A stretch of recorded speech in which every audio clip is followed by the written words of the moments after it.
Today in my program, I'm going to revert to a practice which I have usually followed, but not so much in recent weeks, which is I'm going to start with the military situation in Ukraine, because there have been a number of very important developments, and though it is not entirely clear what exactly is going on, there is a great deal of fog of war, as there always is. The military developments as they are, as we know about them, do seem to be not just important, but also deeply consequential, and they may explain some of the noises that have been coming out of Kiev about peace talks, the rumours about feelings of despair at the highest levels of the Ukrainian government, and further signs that I will come to later, of political tensions in Kiev itself. At the conclusion of this discussion, I'm not going to touch on some of those issues that I've just mentioned, the political events in Kiev, but I'm also obviously going to return to what's happening in the United States, where developments also seem to be accelerating and intensifying in all sorts of very interesting ways. But let's begin with the military situation. Now, the first thing to say is that we have had news over the last 24 hours of what appear to be Russian breakthroughs, and significant Russian breakthroughs in three places. The first, the one that we heard about last night, was of a Russian breakthrough towards the village of Vodanye in southern Donbass. This is a village which lies immediately west of the main supply road from Konstantinovka to the fortified town of Vuhledar. And there were reports starting to appear that the Russians have not only reached the road and have sent reconnaissance and sabotage groups along the road.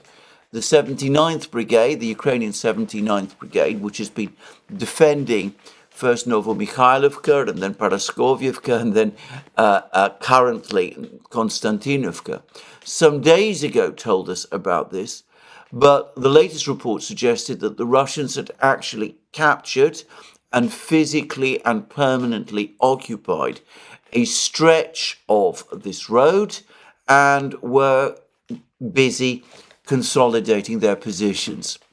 Now, we received those reports, and then shortly afterwards, videos which confirmed them started to appear.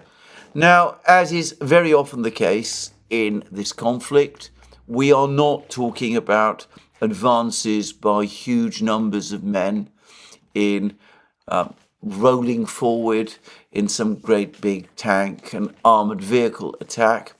In fact, what we saw was a single Russian armoured personnel carrier. From what I could tell, it was a BTR-82 wheeled vehicle powering down an area of open country with Ukrainian shells falling all around it. They eventually reached a wooded area. The soldiers disembarked and occupied, as I understand it, the road. Now, a vehicle like this can probably carry around 8 soldiers.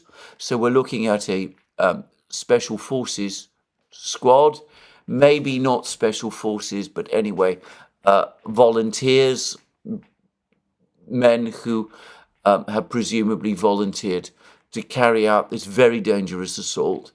And it appears to have succeeded. They seem to have managed to get through and to land near the road itself and occupy positions there. And by the way, from what I could tell, this happened sometime in the afternoon yesterday during daylight, probably because despite of all the night vision devices that armoured vehicles nowadays have, given that the vehicle was moving along open ground. It was not driving along a road. The driver would have needed to see what he was doing, and that probably explains why this attack happened during daylight. Anyway, that already appeared dramatic enough, but over the course of the night, there were reports that this advance party of Russian troops had been reinforced by other Russians who presumably were able to advance towards the first group over the course of the night under cover of darkness. And then today, there's been further film which also appears to show Russian troops moving along this area in the direction of the road, occupying more wooded areas around the road and consolidating the Russian bridgehead or the Russian positions along this road itself.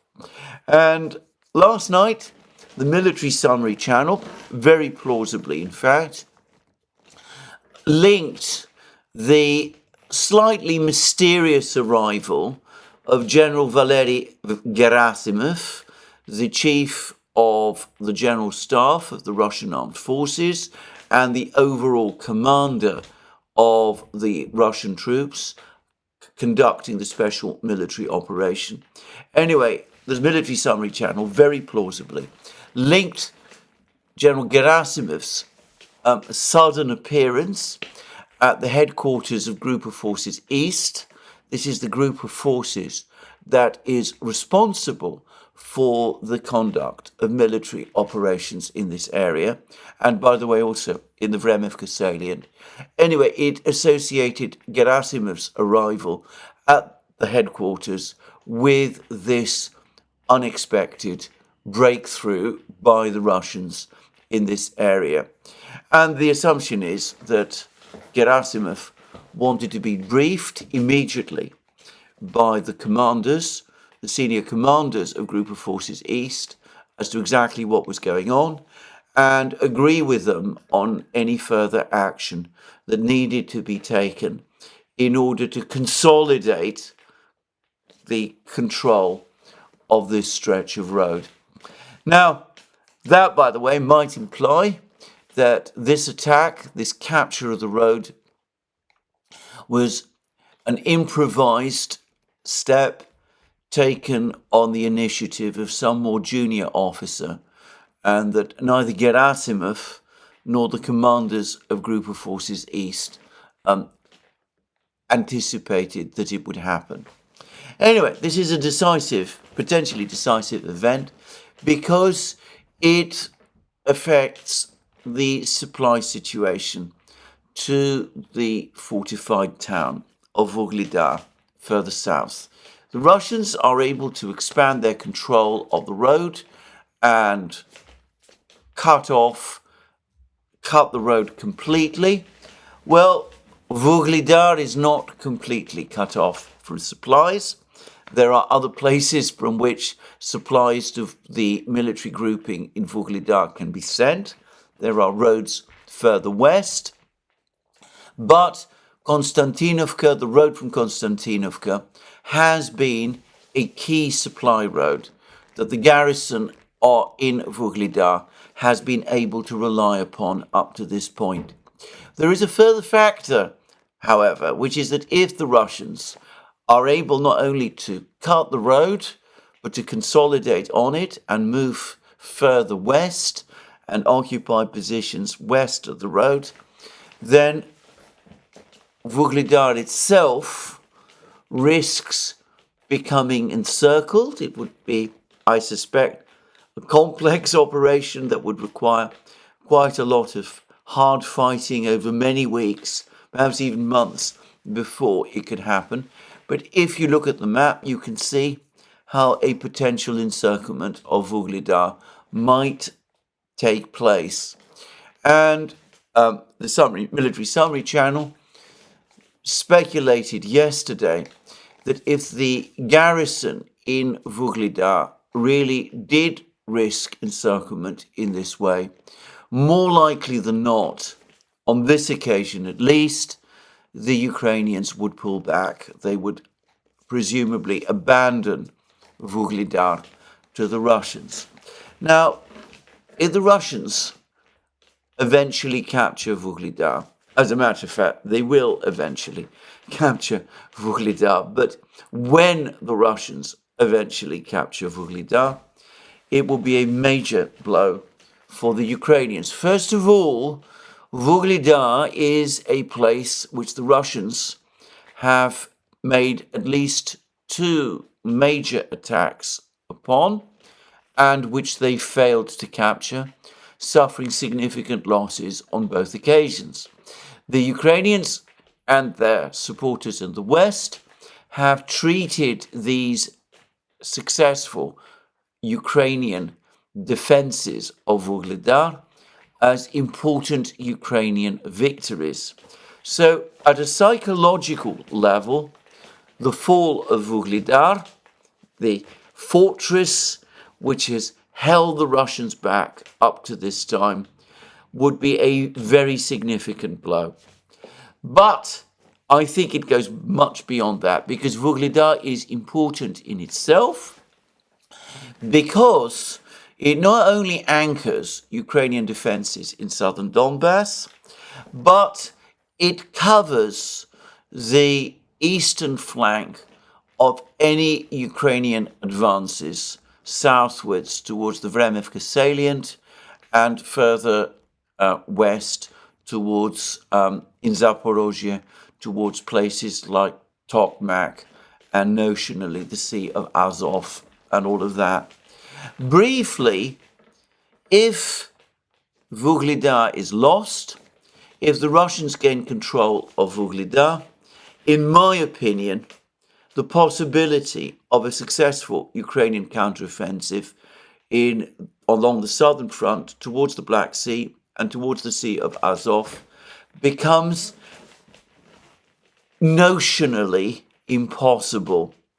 I think it is practically impossible anyway, as the failure of the Ukrainian offensive in 2023 previously showed, but it would become notionally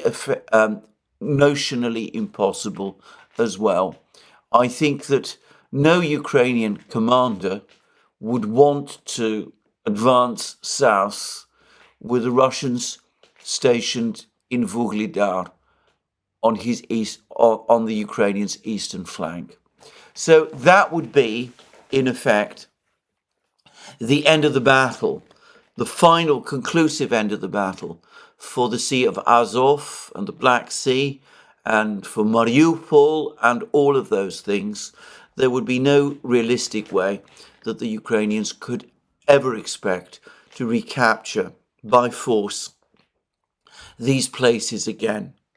But the fall of Vuhledar also would have other effects, because just as Avdiivka, which the Russians of course captured in February, just as in case in Bakhmut and in Chasov Yar, Vuhledar lies, well, not exactly on, but very close to certain very important railway lines. Railway lines which the Russians physically control, but which they have not been able to use to any degree because they are well within range of Ukrainian troops, Ukrainian troops located in Vuhledar. And this has apparently significantly complicated Russian logistics in southern Donbass, and it has also made the whole position logistically of the Russian land bridge to Crimea more precarious.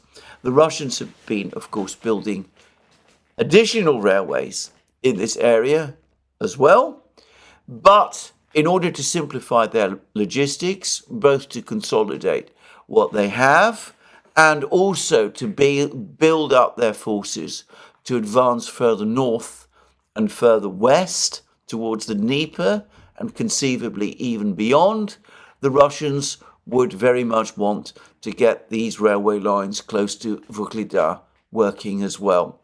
So Vuglidar, the fall of Vuglidar, if it were to come, would be a significant event, a very significant event indeed. Now, to be very clear, a Russian advance of 8 men reaching a road, however important that road is, does not in and of itself mean that Vuglidar is about to fall. As I said, we are weeks, perhaps months away from that point. But it is a sign that we are starting to move towards that outcome.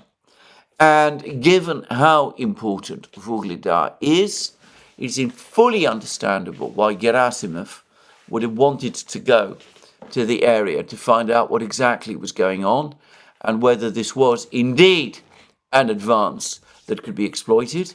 And it is also understandable, fully understandable, why the Ukrainians, for their part, might be deeply alarmed and even shocked by this news.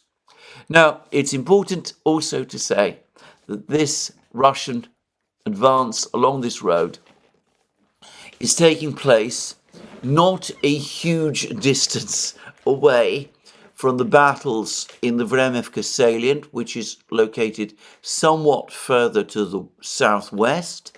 The Russians have now recaptured the villages of Staromayorsk and Vuglidar. They appear to be pushing forward northwards towards the village of Makarivka, which they once held, by the way. Major battles for this village, as I remember, back in the summer of 2023. The Ukrainians eventually did capture it, and doing so did open the way for the Ukrainians to move further towards Staromayorsk and Urozhaine. The Russians are able to recapture this particular village in the Vremivka salient. That will be, of course, important because it will reverse whatever gains the Ukrainians achieved in the Vremivka salient in the fighting in 2023. But more importantly, it will also strengthen Russian positions in the Vuglidar area. It will also help eventually in any complicated encirclement operation that the Russians might be planning for Vuglidar. Anyway, that was one breakthrough. The other breakthrough, the next breakthrough, is perhaps more important. And it has happened in Chasov Yar. Now, I have made in various programs, I've said in various programs, given in various programs a specific warning, which is that because we are not necessarily hearing a great deal of information about something, about events that might be happening somewhere on the battle lines, it is not necessarily a sign that things are not happening on those particular battle lines. The fact that there has been relative silence about what has been happening in Chasiv Yar specifically for several days, indeed for the entire period following the capture by the Russians of the micro-district which lies west of the aqueduct, well, that doesn't mean that important fighting isn't taking place. And I have made the point, which I made before, that on other occasions, when things appeared to be very quiet, we weren't getting any news, suddenly we did get news from particular places where fighting was taking place.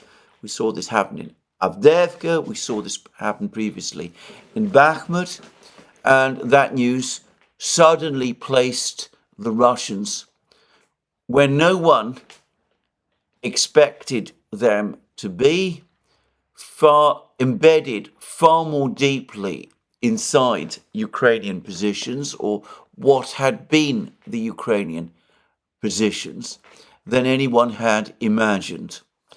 Well, the first clue that things were happening in Chasiv Yar was provided yesterday on by the Russian news agency TASS. And TASS published this rather interesting dispatch, and it said that Ukrainian forces surrendered their positions in the northeast of Chasiv Yar. A military source in the Donetsk People's Republic told TASS paratroopers flushed out the enemy from the northeastern part of Chasiv Yar. Ukrainian forces had heavy losses in the area, according to the source. Those who survived just escaped, giving up their positions to go deep into the defences.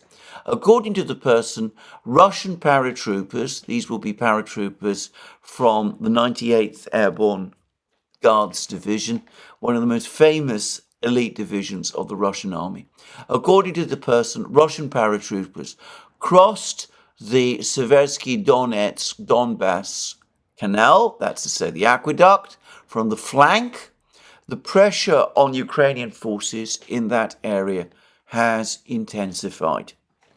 And then a few hours later, film appeared, provided by the Ukrainians themselves, which showed a Ukrainian artillery strike on a building in central Chasiv Yar, well beyond the aqueduct, a substantial distance west of the aqueduct, a Ukrainian artillery strike on this building, in which the Ukrainian commentators were saying the Russians were located, Russian troops were located. And that confirmed that the Russians have indeed crossed the aqueduct in central Chasiv Yar, perhaps advancing from the micro-district along the road. There's been many reports of intense fighting along the road from the micro-district as the Russians have attempted to advance westwards from the micro-district deep into Chasiv Yar itself, or perhaps more plausibly, as this dispatch from TASS tells us, maybe as the Russians rolled up Ukrainian defences east of the aqueduct in places like Kalinina, the village of Kalinina, advanced also towards Grigorovka, which is this other village northwest of Chasiv Yar, northeast of Chasiv Yar, east of the aqueduct, that the Russians, as this dispatch by TASS suggests, feeling that their positions on the northern flank of Chasiv Yar had become secure, maybe the Russians made use of that fact and advanced south, launched a deep strike inside Chasiv Yar from the north, and were able successfully to reach and occupy this building in central Chasiv Yar. Now, this is potentially a big breakthrough. Obviously, the Ukrainians will move heaven and earth to try to push the Russians back, so we must assume intense fighting going on in this area. But the Russians have a major artillery advantage. Their air force is very busy operating over Chasiv Yar. Ukraine, its air force has no significant presence in this area to speak of. And so the Russians have a very strong firepower advantage. They're now in central Chasiv Yar. It's likely that they have successfully consolidated their positions there. This is what this TASS dispatch suggests, and it could be that we are now entering the culminating period of the Battle of Chasiv Yar. And, well, I'm not going to go so far as to say that Chasiv Yar is about to fall, but perhaps the fall of Chasiv Yar is now starting to appear over the horizon. Maybe that event, that very consequential event, is now only a few weeks away. Now, of course, the fall of Chasiv Yar arguably more important even than the fall of Vuhledar.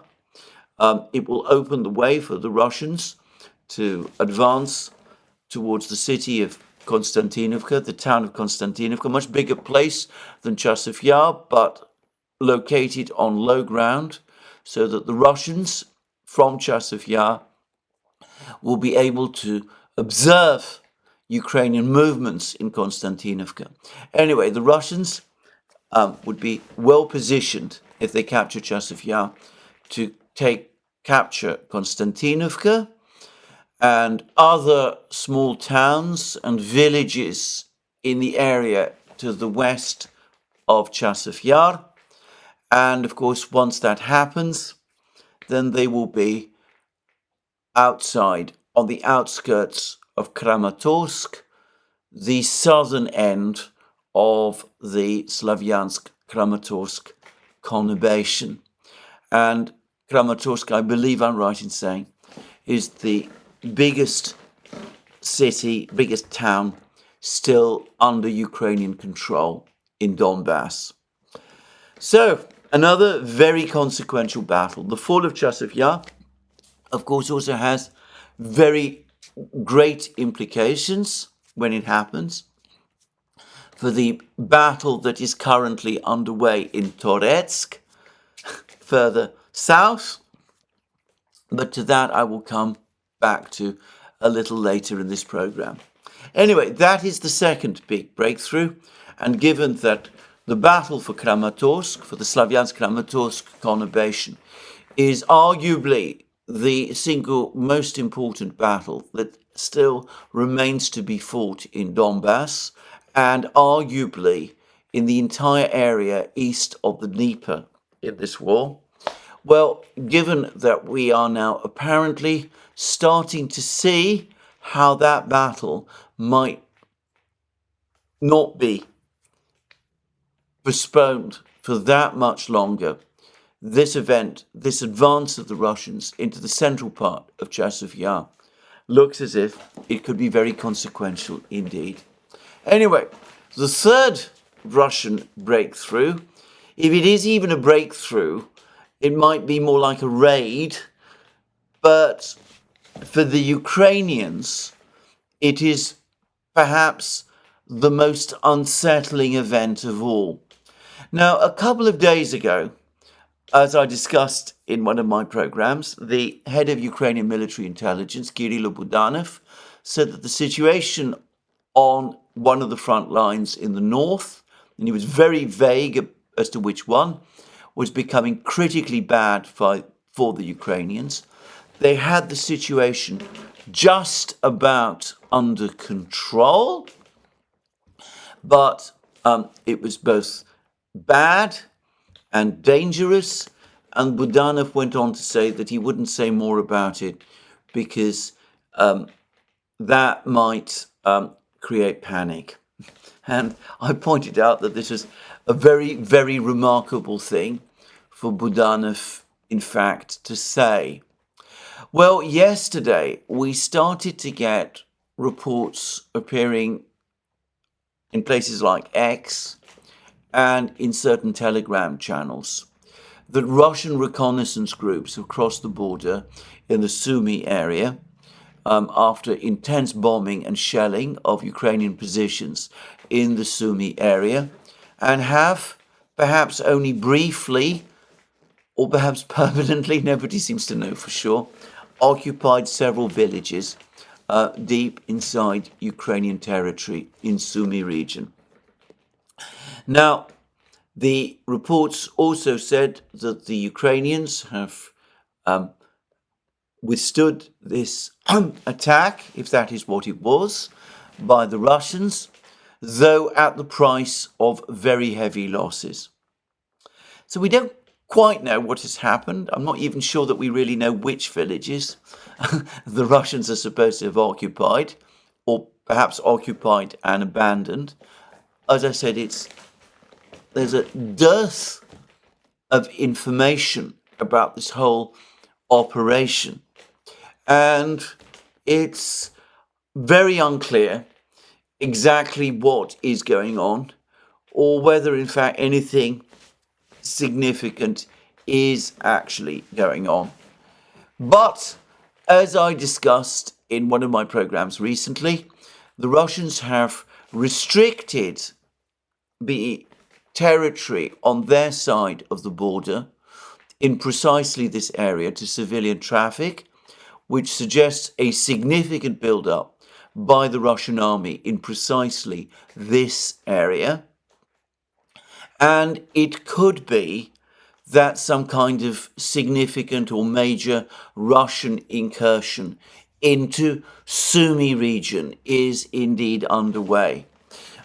I recall that when the Russians advanced into Kharkiv region, there was for a time the same confusion.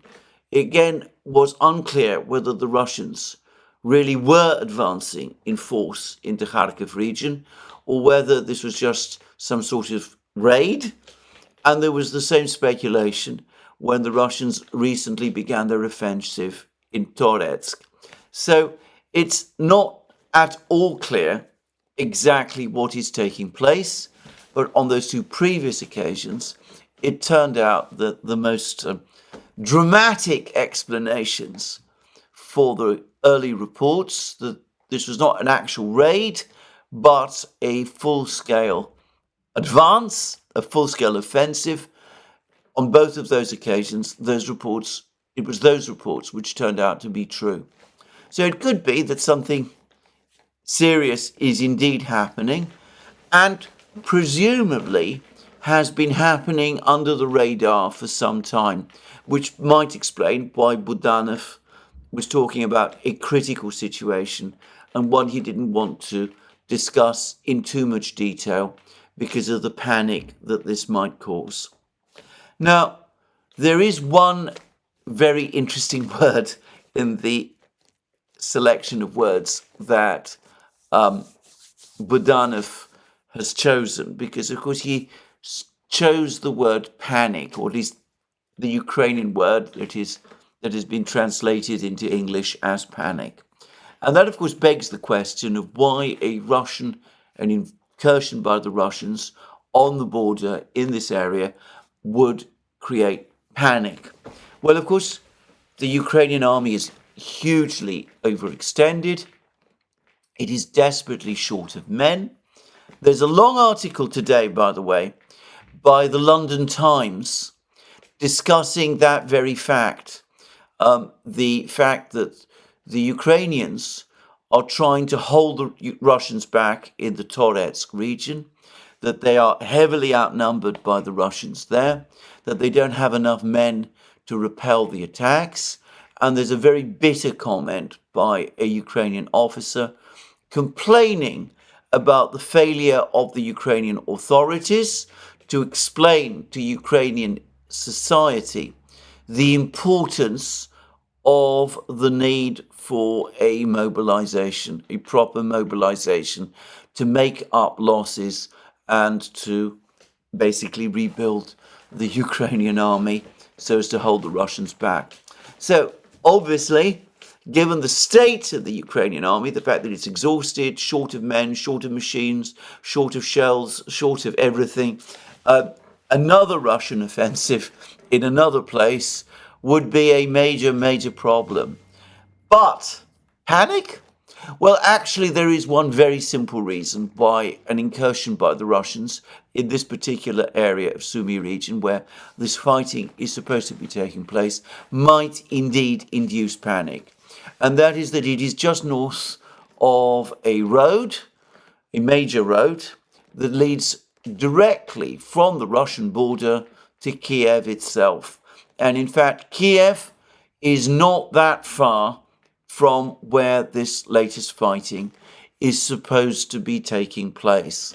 And again, as the Military Summary Channel discussed in its program yesterday, this road was one of the roads that the Russian army used in February and March 2022 when it advanced onto Kiev. The Russian army moved along exactly this road as it drove its tanks and armoured vehicles towards Kiev, without, by the way, taking any significant precautions, as turned out to be the case, to guard its flanks.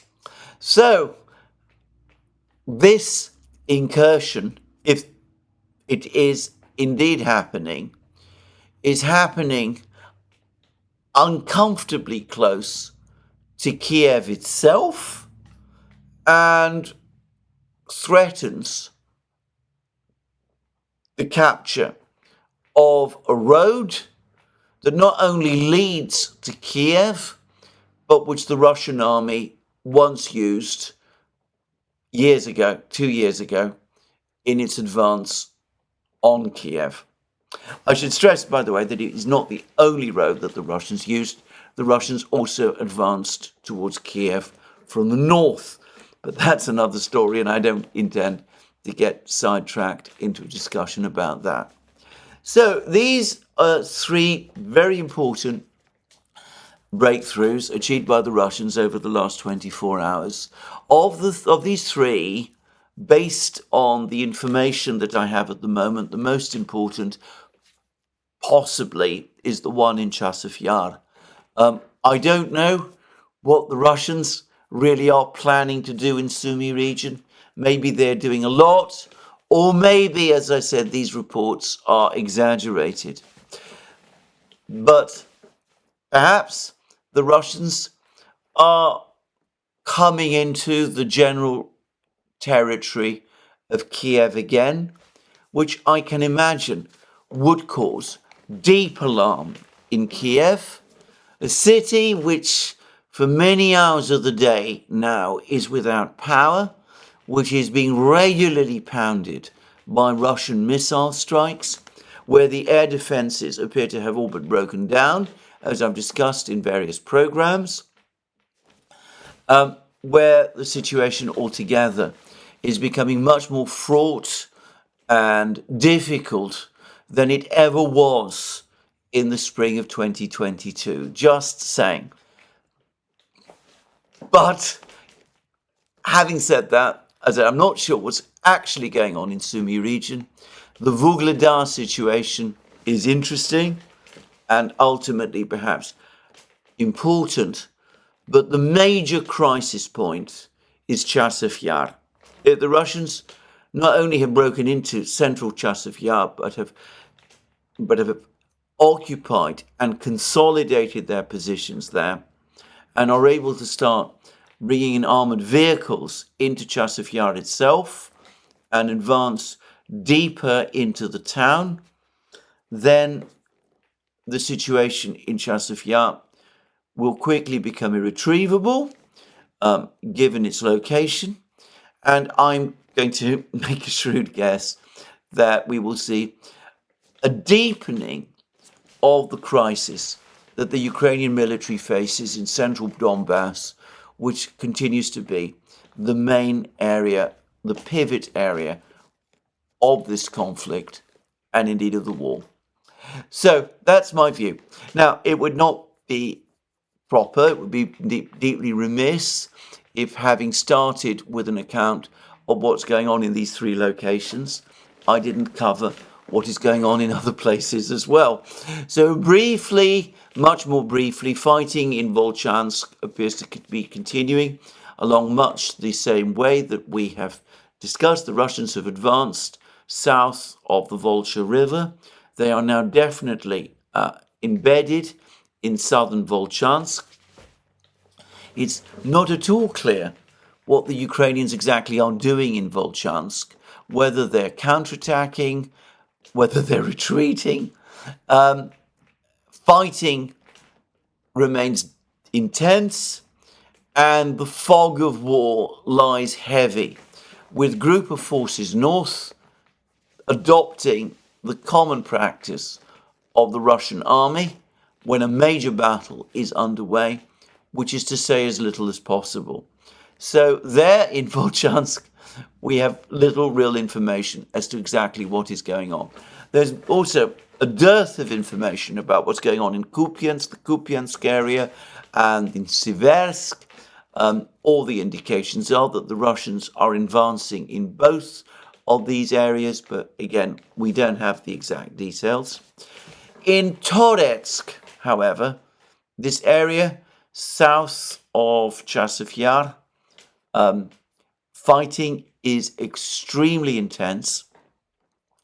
All the reports confirm that these two Russian pincers that are moving through the northern area of the Toretsk conurbation and the southern area of the Toretsk conurbation are continuing to press forward.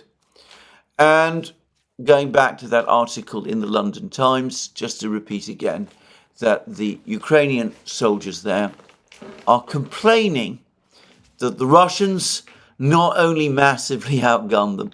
This is, by the way, a story that I have been hearing right through the war, that the Russians have a major superiority in artillery and in shells, that they're able to fire at least 5 times more shells than 5 times more shells than the Ukrainians can do, perhaps even more in places. But anyway, not only are the Ukrainians heavily outgunned in Toretsk, but that the Russians outnumber them and that they have too few men to hold the Russians back. And perhaps even more important than the very intense fighting that is taking place in Toretsk, where, as I said, there is a mighty battle underway. Further west, in the Ocheretino area, the Russians continue to expand the areas that they control around Progress, this village that they have now reached, but which they have not yet attacked, and Vozdvizhenka, immediately south of the main road from Pokrovsk to Konstantinovka and Chasov Yar, the main supply road, which they have also positioned themselves around this village of Vozdvizhenka, but which the Russians also have not yet attacked. It's very typical of the Russians. They make a breakthrough, they push their forces forward, that then risks leaving their flanks exposed before they press home their attack. Very conservatively, they act to reinforce their flanks, to expand the area of their bridgehead. And only once that has been done and the flanks have been secured do they make the final push to capture the two villages of Progress and Vozdvizhenka, which I suspect, once they are captured, will have a very decisive effect on the course of this battle. Anyway, all of this news is very bad for the Ukrainians, and it's important to say that the Russians are continuing their bombing and missile and rocket strikes across Ukraine, and they're doing so on a regular basis and all the time. There's a very interesting piece that I read recently about Russian use of Fab 3000 bombs. The Russians have now released film of the Fab 3000 in operation, and you can see the bomb being dropped from a Sukhoi 34 fighter bomber, and it wheels around, it turns itself over, its wings come out, and then it glides towards the target, guided by the various devices that are used to guide these bombs, about which I'm not going to get into any kind of deep discussion. Now, of course, the Fab 3000s are immensely heavy bombs. They are apparently the heaviest tactical bombs by far used by any air force. The Americans have even heavier bombs, but they are not used, as do the Russians, of course, but they are not used by tactical fighter bombers. The Fab 3000 is the absolute edge of the envelope here. Because they're heavy bombs, the distance they can glide is shorter than the distance that the smaller bombs, the Fab 250s, Fab 500s, and Fab 1500s can glide. But I read yesterday an article that said that Rostec, the giant Russian industrial and technology grouping, which basically is the Russian military-industrial complex, they are working on expanding the range of the Fab 2000s, increasing the range. And the obvious way to do that, as I've seen various people suggest, would be by attaching a pulse jet to the Fab 3000s. These are very simple jets created immediately around I believe the first pulse jet was actually created in the 1860s, but they started to get into general use in the decade before the First World War. So they're fairly old technology. They're most famous for being the engine providing the power that was used in the German V1 rockets or missiles of the Second World War. The point about pulse jets is that they're very simple and cheap to make, very simple and cheap to operate. They don't have a vast amount of power, but if your purpose is to extend the range of a gliding bomb, then they presumably would do the job. So anyway, we can probably expect to see these bombs being further developed and perfected in this kind of way over the next few weeks and months, and their capabilities increased significantly even further. So anyway, all of this is going on, and it is unsurprising, therefore, that the Ukrainians are becoming increasingly worried and alarmed and are looking for all kinds of ways to somehow improve their position. Now, this no doubt explains these rather dark messages that have been coming out of Kiev. Now, I mentioned yesterday that the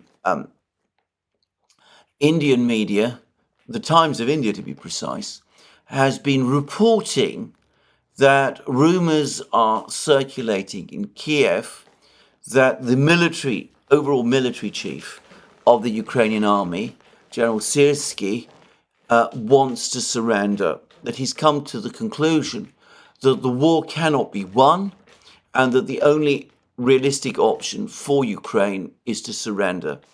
Now, it's now become clear that the person who is spreading that story is the Ukrainian deputy, the deputy of the Ukrainian parliament, Mariana Bezuglaya. Now, Bezuglaya is an interesting personality. She's been fairly active for a number of months now. She started to gain a significant amount of international prominence at the end of last year, when she started to publish criticisms, make very, very severe criticisms of the then overall Ukrainian military chief, who is, of course, General Zaluzhny. Now, most people at that time assumed that Bezuglaya had been put up to do it by members of Zelensky's entourage. She was, I say was, a member of Zelensky's party, the Servants of the People party. Anyway, having contributed to the discrediting and eventual sacking of Zaluzhny, Bezuglaya then went on to criticize other generals. She was one of the generals, for example, who criticized General Sodol, who was also the target of criticism by the Azov Brigade recently, and who Zelensky abruptly sacked a short time ago. And increasingly recently, she has been increasing her criticism of General Syrskyi. Now, there has been speculation, again, that Bezuglaia is acting as a proxy for Zelensky and for his team. But over the last couple of days, a number of events have happened which call that into question. First of all, on the 15th, on Monday in other words, she was suddenly dismissed from her position as chairman of the subcommittee, the parliamentary subcommittee on democratic civil oversight and control within the parliamentary committee on national security. Now, she has claimed that this subcommittee that she chairs is moribund, that it basically doesn't do anything. She remains, apparently, for the moment at least, a member of the actual Committee on National Security, which is how she gets what I suspect is classified information about the situation on the front lines. But the very fact that she has been stripped of her position as chair of the subcommittee nonetheless suggests that she is losing favour. And yesterday, even as the rumours that she initiated about Syrskyi's desire for dismissal, even as those rumours spread, she also she herself announced that she was quitting the Servant of the People Party, that she's now becoming an independent, and that she's cutting her links with Zelensky's party. Now, I don't know how influential Bezuglaia is. I know very little about her indeed, other than that she's relatively young. I don't know what her political affiliations are. I don't know whether she's politically affiliated with the nationalist parties in Ukraine or the nationalist factions. The fact that she was so hostile to Zaluzhny, who is an ally of the Ukrainian nationalists, suggests that she is not. But then I don't generally know. Whatever her motives, the fact that she is busy making these criticisms and spreading these stories is indicative that something at least is happening in Kiev. She is somebody who I suspect people outside the general public in Ukraine are taking some notice of. And of course, there are now also some signs of unrest. There's apparently some kind of a strike. This is a workers' strike, not a missile or that kind of strike. This is a strike action, if you like, being taken by employees in Poltava, major city west of Kharkiv, but east of the Dnieper, probably predominantly Russian-speaking, so I'm guessing, though I'm not sure about that. But anyway, there are protests apparently in Poltava. These are linked to the electricity crisis. The electricity crisis is getting worse because the high summer temperatures are increasing pressure on the electricity system as air conditioning and refrigeration systems have to be turned on. Apparently, there are problems with storage of food in Ukrainian cities, and this is causing increasing hardship by the population. So all of this is feeding into the general sense of worry and stress about the situation. And that perhaps explains, in part, why we're starting to get all of these rumours that there is some kind of, the Ukrainians are starting to work on some kind of move towards negotiations.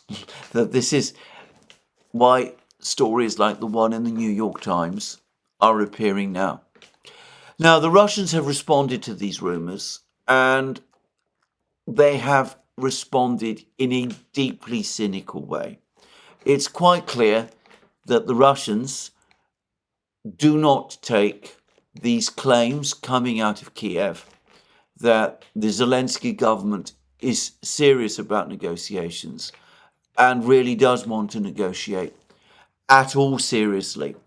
Firstly, we've had an interesting discussion on TASS, and the commentator is our old friend Vladimir Saldo, who is, of course, the governor of that part of Kherson region, which is under Russian control.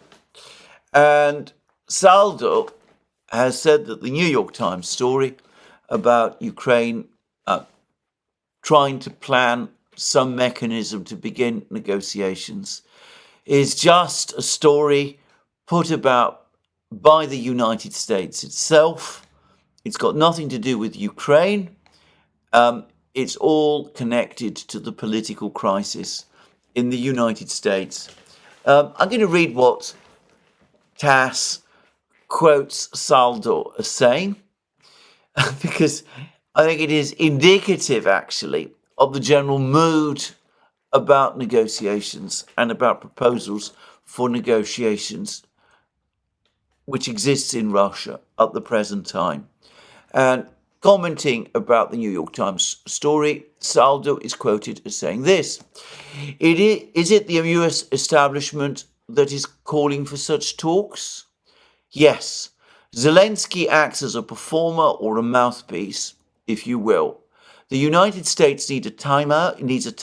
It needs a freeze of the conflict. They need to grapple with their internal conflicts, to buy time, and then keep sponging off other countries with redoubled vigor in order to prolong the Pax Americana. It is the American elites that are ruling Kiev now, not Zelensky or, of course, the Ukrainian people. Thus, the so-called intra-clan strife in the United States, he means the conflict between Biden and Trump and the conflict within the Democratic Party, has brought about the assassination attempt on Trump and earlier the storming of Capitol Hill and in general the marginalization of political conjuncture. And what we need is victory. It is unlikely that our fathers and grandfathers were seeking talks with the enemy before the offensive operation on Berlin.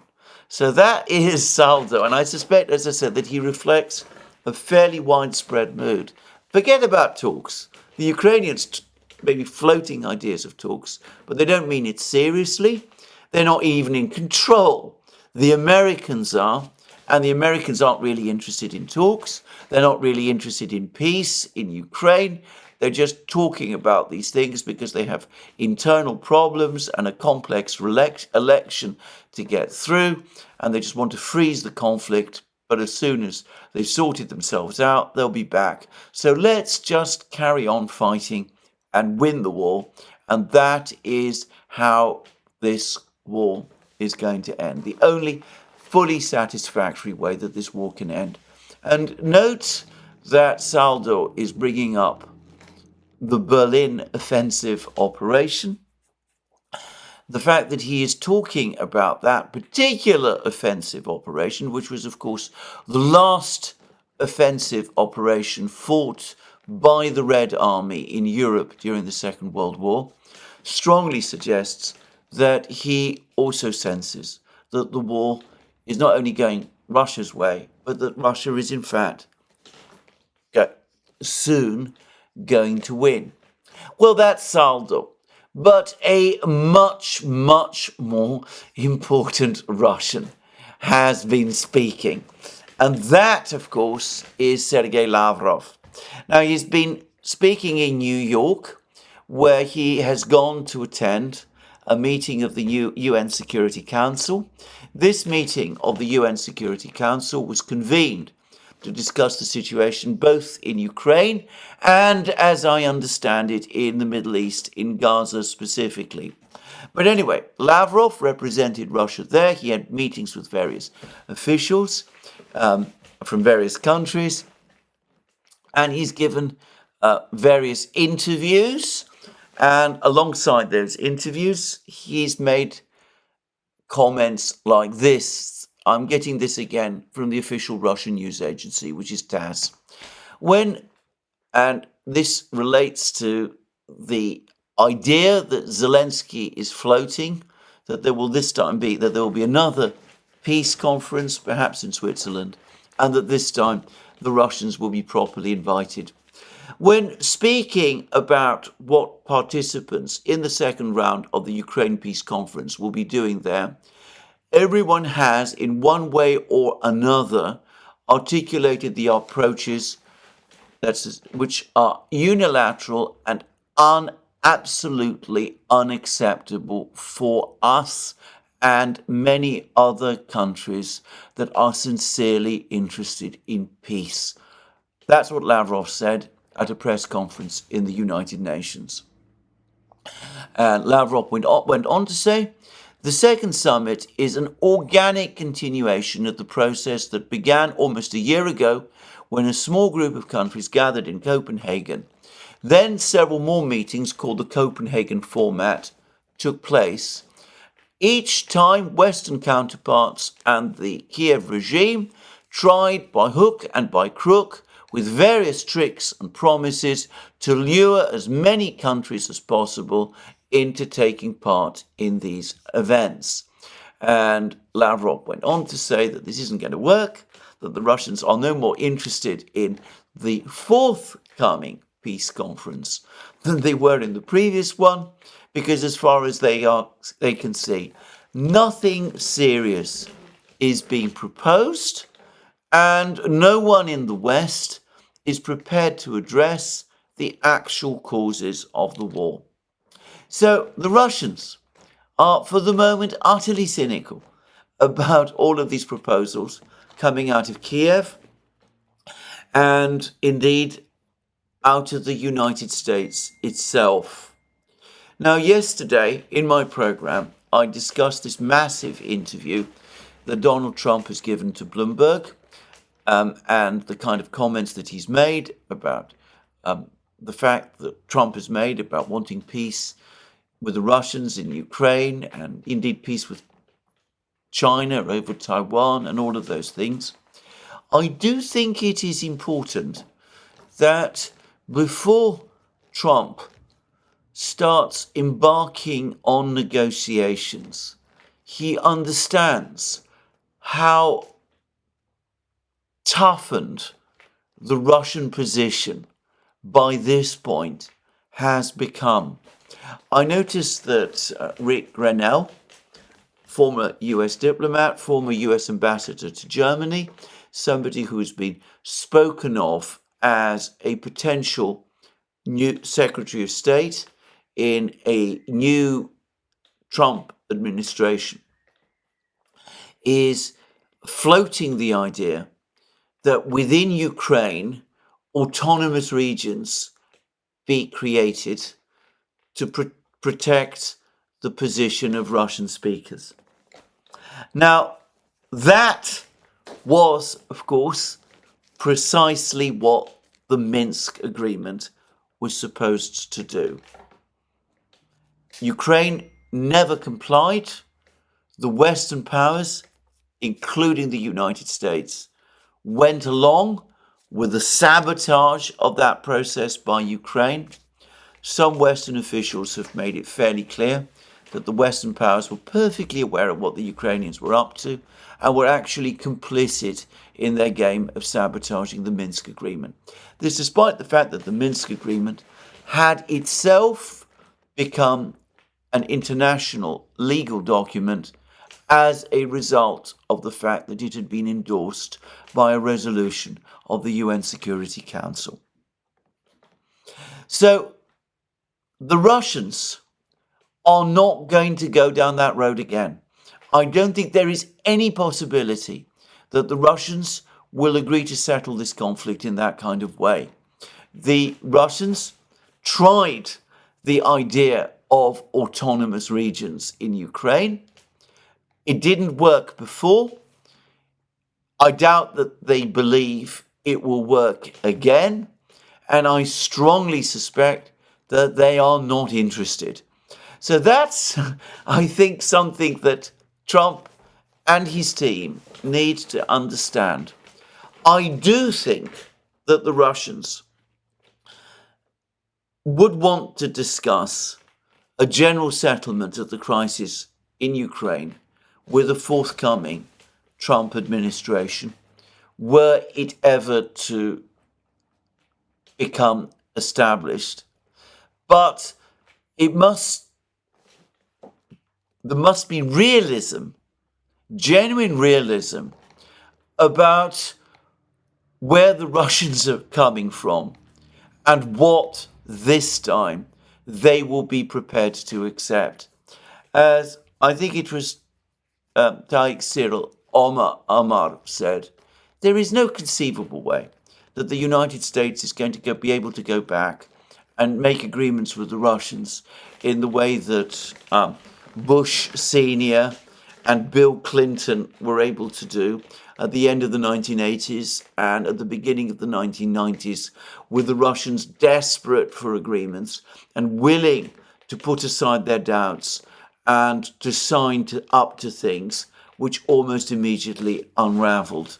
The Russians today, having been through all of that, are not going to go through that process again. And, well, Lavrov talks in a forthright but nonetheless calculating way. The more visceral language used by Saldo, with his references to the Berlin offensive operation, I suspect mirror much more closely widespread Russian popular feeling. Just saying. Now, having said all of that, it is also fair to say that the Russians themselves have never formulated or have failed to formulate clearly what their eventual plans are if Ukraine continues, and the West, continue to reject the proposals made by Putin a few weeks ago. When these are the proposals Putin put to the Foreign Ministry Board, the proposals that Ukraine pull its troops out of the 4 regions, agree to complete neutrality, and in respect of all other issues, revisit the concessions it had previously made in the negotiations that took place in March and April 2022 in Istanbul. And Eve Smith at Naked Capitalism has written an extremely good piece about this. She's pointed out that there is this great uncertainty at the moment. There's continued uncertainty as to what it is exactly that the Russians want to see now as the outcome of the conflict in Ukraine. If Ukraine and the Western powers maintain their stance of refusing to negotiate or agree to the Russian terms. And it's not clear that the Russians themselves do have plans. My own sense here is that 2.5 years after the conflict began, with the situation in Ukraine as critical as it has become, there is at least the possibility of a very significant sea change in mood in Kiev in Ukraine being underway. I saw an opinion poll that said that 44% of Ukrainians now want a negotiated outcome to the war. They still, however, appear to want Ukraine to be restored to its 1991 borders. But I've already previously discussed that opinion polls in Ukraine are never fully reliable, given that they are conducted by telephone and that the Ukrainian security services are known from time to time to monitor what is said on telephone over the course of telephone conversations in order to root out what they would identify as pro-Russian sympathies or defeatism. But my sense, going beyond these opinion polls, is that there has been a mood shift. And I think that the situation in Ukraine is now so bad that there is probably a wider space available for a negotiated settlement with Ukrainians willing to make substantially bigger concessions, accept substantially bigger concessions than they were before in order to achieve peace. That might mean, for example, a complete reconstruction of the government in Kiev, the entire reversal of the Maidan process in order to achieve peace, the kind of thing that the Russians, or some Russians like Medvedev, have been talking about. And it may be that the Russians are aware of that, and that explains in part their confidence moving forward and why they are now talking about a Berlin offensive operation. But of course, even if I'm wrong about this, with Ukrainian resistance cracking all across the front lines, and these three breakthroughs that I talked about in this program show the extent of this. Well, the Russians perhaps have reached that point, or some Russians have reached that point, when they're saying to themselves, well, let's not worry too much about what happens after the war. We are winning. Ukraine is being defeated. Let's just go on advancing westwards, because the West and the Ukrainians aren't prepared to talk to us, and we can sort out whatever problems we then encounter in central and western Ukraine once the war is over. So I don't think a Trump administration would be wise in assuming that the Russians have physical limits on how far west they are prepared to go in Ukraine. Perhaps they do.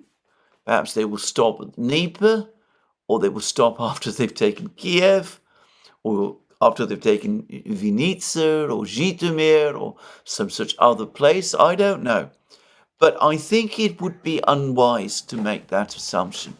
And I think it'd be far more wise, on the contrary, to make realistic proposals to the Russians to try to achieve peace. And these would certainly have to go well beyond the various ideas floated by people like General Kellogg about a freeze on the existing conflict lines, or the autonomous regions that Rick Grenell is talking about. Anyway, that now brings me to what is in fact happening currently in the United States. And here we can see that after a very brief period of seeming stabilization in the internal conflict within the Democratic Party, pressure on President Biden to stand down has resumed with renewed force. It seems that Chuck Schumer and Nancy Pelosi, two of the most powerful Democrats, are now keen for Biden to stand down. Adam Schiff, former prominent Democrat in the House of Representatives, chair of the House Intelligence Committee, one of the most ferocious prosecutors of the various investigations into Donald Trump, but now elevated to the Senate. Anyway, he has now publicly called for President Biden to stand down. And since he's known to be a close ally of Nancy Pelosi, I think it is widely assumed that he is responsible. For the moment, the President Biden still seems to be standing firm. But I wonder for how long in the face of all of this pressure. We will see. But even as the Democrats continue to plot and intrigue and fight each other, even as doubts about the president and his position continue to fester and grow, what we see is on the Republican Party, in the Republican Party, at the Republican convention, a major consolidation around Donald Trump. And his pick for vice president, J.D. Vance, has now given a very, very interesting speech. And what I found interesting about this speech is that it made no concessions, none whatsoever, as far as I could see, to what only a few years ago was the Republican mainstream. There is an article in the Financial Times which actually is quite sympathetic to Trump and Vance, but which puts it best, and it's by someone called Oren Cass, whom I won't deny I've never heard of before, but he said, the article reads, and the title is, "A New Republican Future is Emerging, the Return of Actual Conservatism." J.D. Vance's speech was unlike anything heard from the podium of a Republican National Convention in a generation. And the article then goes to discuss his speech in some detail. And I'm going to just focus on two paragraphs. The first paragraph says this is the one that covers domestic policy. In Vance's remarks, the contours of an answer as to what comes next in republicanism begin to emerge. The speech sounded unlike anything heard from the podium of a Republican National Convention in a generation. No mention of tax cuts, of shrinking government, of job creators. To the contrary, quote, "We're done catering to Wall Street, whose barons crashed the economy. We'll commit to the working man." On economics and foreign policy, respectively, the libertarian and neoconservative appendages that have so badly disfigured conservatism are being excised. In their place, Vance is proposing the return of actual conservatism. Yes, you're reading all of this in the Financial Times. It's amazing, as I said, how quickly the ground is shifting. And then he goes on to say, you described an economics that emphasized the importance of family, community, and industry to the nation's liberty and prosperity. To this end, he proposed rolling back globalization, restricting immigration, boosting domestic industry, cracking down on Wall Street, reviving organized labor, providing better alternatives to traditional college degrees, and helping working families make ends meet. Some in Britain might say that doesn't even sound like a very conservative program at all. It might appear to be the kind of program that in Britain we associate with the social democratic wing of the old Labour Party and with the Christian Democrats in the Europe of just a few decades ago. But anyway, I think that's a fairly fair summary of some of the things that Vance was talking about. And then the article goes on to say, unlike party predecessors, Vance's foreign policy is neither romantically overambitious nor narrow-mindedly isolationist, but hard-headed and realist. Atlantic alliances are vital, but they must be reciprocal. Europeans must take responsibility for their own defence. This is necessary because Asia is where the greatest threat to European US interests is manifesting and where the allocation of scarce American resources must focus. And of course, just about 3 weeks ago, I was discussing an article which also appeared in the Financial Times by Eldridge Colby, which made essentially the same point. And I remember how deeply unpopular that article was with Financial Times readers, as shown by their comments on the thread of that article. But then this article about Vance's speech goes on to say the most important line of the night was, "We have a big tent in this party on everything from national security to economic policy." And where once the Republican Party enforced a strict orthodoxy on issues that alienated broad swathes of the nation, Vance creates space for working and middle-class voters who are conservative in outlook but need to see a policy agenda responsible to their concerns. Well, is this all going to happen? Is this all what the true future of the Republican Party actually is? We will have to see. But the party at the moment is uniting behind it. Trump and Vance unquestionably do have the support of the grassroots, and the party looks united, even as the Democrats are fighting each other. And I'm going to suggest that much of this is in tune with the feelings, the aspirations of millions of people in America. If you like, it is in tune with the zeitgeist. Well, we shall see. But to repeat again, realism in foreign policy, entirely good thing.